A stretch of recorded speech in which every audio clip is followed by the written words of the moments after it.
Let's talk Breonna Taylor. Breonna Taylor.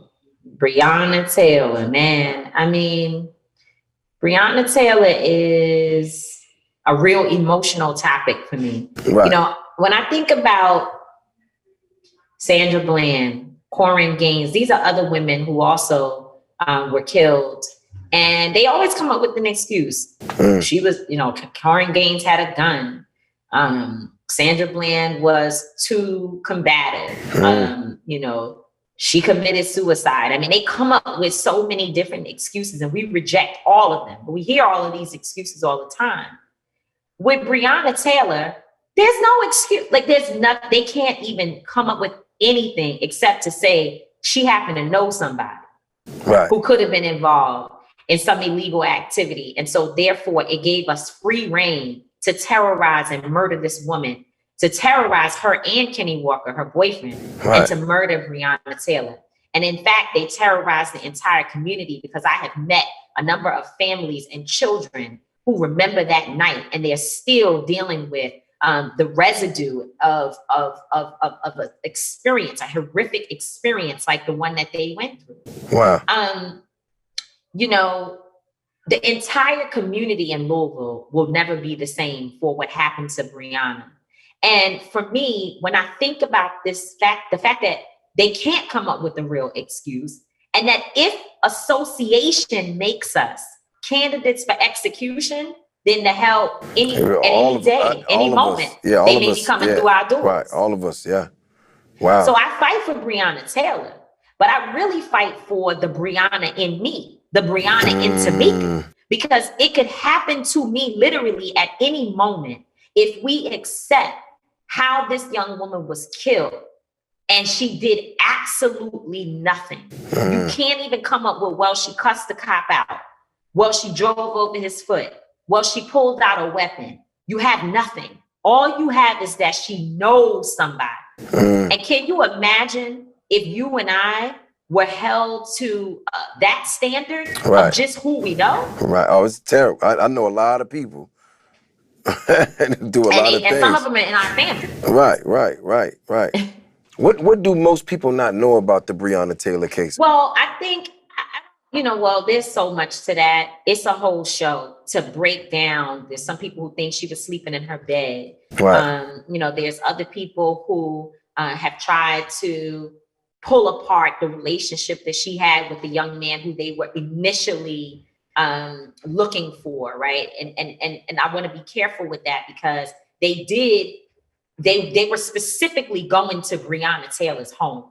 Okay. But they were looking for in her home what they considered to be drugs based upon another individual who didn't live there. So there's a lot of little intricacies, and every time you listen to the story, you hear more. I think one of the things that most people don't know is that the warrant that was obtained was based upon the police saying that Breonna was receiving suspicious packages at her home that they were connecting to the drug dealer ex-boyfriend, right? So they were saying these packages that are coming here look suspicious, but the post office told them the packages are not suspicious and that there is nothing illegal happening in this situation. And the police tried over and over and over again to try to make and you see it in the recordings, they tried over and over again to make the post office agree with them that the packages were suspicious.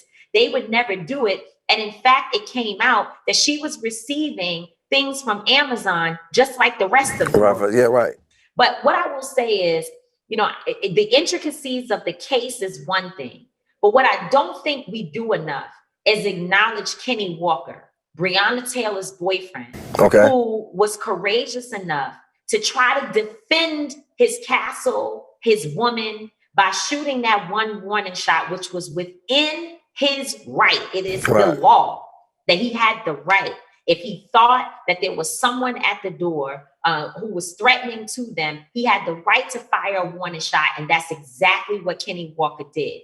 And people have tried to criminalize him. And they've tried to say that because he fired at police officers, which he didn't, he fired towards the ground. But either way, that because police officers perceived it to be shooting at them, that they had the right to return fire. The problem is that they should have never been at Breonna Taylor's home in the first place. Right. And so the blood of the police officer, the blood of Breonna Taylor, and the heartache and pain of Kenny Walker is on the hands of those who allowed that operation to take place that night. Wow. What's been the biggest disappointment as an activist for equality? Yeah, I think the biggest disappointment that I've struggled with is how hard I have to fight some Black people to help them. It's a struggle. Your people something else. To help them? Yes. Your people a lot of work. A lot of work. Yeah. On the days when I feel like I just can't do it anymore, it's generally because I've been fighting Black people. Right. I could deal with white folks and white supremacy and other people outside of our communities that, do us wrong. I could deal with that. But what is really difficult, especially fighting with Black men who are so traumatized and hurt because of everything that you all have been through, that sometimes because of the perception that Black men don't have power, they take out on us. Y'all take out on us because we're the closest in proximity and we're the easiest to harm. Wow. And as a Black woman, especially during this election cycle, I was called a bed wench. I was called a bitch. I was called all types of names by men who looked like me, who said that the fact that I was willing to, vote for Joe Biden made me a sellout and that I was bought and paid for by the Democratic Party. Right. And some of these people were trying to explain to me why they should vote for and support Donald Trump. And I would say to them, well, it's interesting that you're trying to bring up to me the 94 crime bill, the 86 sentencing laws, all of these things that happened 20 years ago. You're bringing up to me as a reason why I should never support Joe Biden because he hurt our community. Right. I get that too. Absolutely. Right, I get that. I get that too. Yeah, I get that. But on the other hand, you're willing to support a man who literally wants to take away my right to operate my own body right now. Right. So my vagina will be controlled by men if the Republican Party has anything to do with it. Donald Trump he has actually put in place a Supreme Court that has the ability right now to take away, to try to roll back Roe v. Wade, which gives us so many of the rights that women fought for and the ability to control our bodies and our dominion. And you think that's okay. Right. But then you're trying to debate me over something that Joe Biden did in the past, which again was harmful. We're dealing with imminent threat. It's happening right now in real time. So that's what's frustrating for me is like, arguing with my own, dealing with, being told that it's just a lot of stuff that's stated and it hurts because when it's your own people that you love and like everything that I do, I'm doing it because I believe in this beloved community that we can build together. I believe in it. And I'm willing to die for Black men. I put my body on the line so many times to defend and protect Black men. I come from a family where while my father will tell you, my parents have been married for over 50 years, and my father will say to you that I might be the king, but the best way for me to maintain my king status in this household is to make sure that my queen is good. That's right. Whatever your mama say, that's what y'all gonna do. That's right. That's what it is. I love it. Speaking of queens, when I saw you and Yandy and Portia on the front line, I was just like, because I know socially you guys are connected, but just to see you guys out there in full force and really doing the work, I respected it. And Why do you think? I mean, why do you think that sticks out so much now today? Because it was a few of the fellas that I know that was on the front line, but they don't stand out as much. It doesn't look as powerful. You don't see what they're doing because it's almost expected. But with you guys, you know, the whole culture sat there and watched that, and I'm quite sure with some women at home, you know, that was, you know, just cheering y'all on and just excited to Yeah, see y'all out there, you know, really out there, really doing it. Like, why do you yeah. think now that, you know, even with Kamala Harris, and why you think that shift is happening in this movement this time around? You know, and our men supported us too, right? Correct. Our men praised us as well. I think that it's the moment, it's just the time of the Black woman. None of us really understand all the reasons why. None of us are able to predict how God will move. But we're just in a moment where Black women have fought and labored and held up the entire society so much that our moment is here. And we've always been leading. There is no movement that you can think of that was successful without Black women being in the background. I think about, you know, this moment that we hear all the time, or, you know, some people hear it. I know I have because I'm a movement baby, where Dr. King, when he's delivering the I Have a Dream speech, there's this moment when, you know, he's kind of getting a response from the crowd, but it's not really hitting the way that, you know, he needed it to in front of that crowd.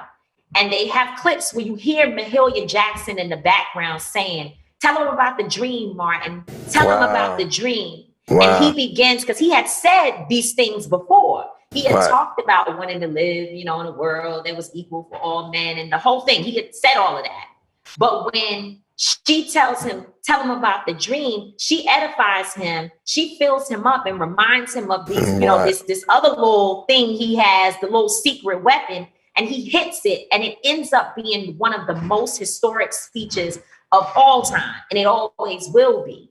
And that's because a Black woman was there to Wow. give him what he needed. And so we've always been the face, the voice, the nurturers. But it's finally a moment in our history where, or in the now story, that we're beginning to be on display for the world to see our See. Right. greatness.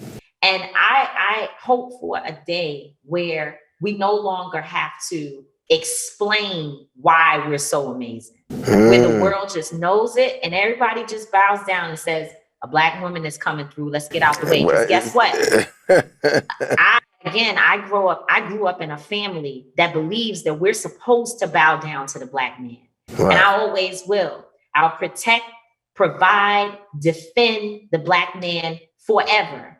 But we deserve the same love, honor, and respect. Absolutely. And I think we're starting to get there. But we got to do a much swifter and more aggressive job. Thank you so much, Tamika, for joining us today. It was amazing just chopping it up with you and touching bases and just hearing what it is you do and what we love. Thank you so much for having me.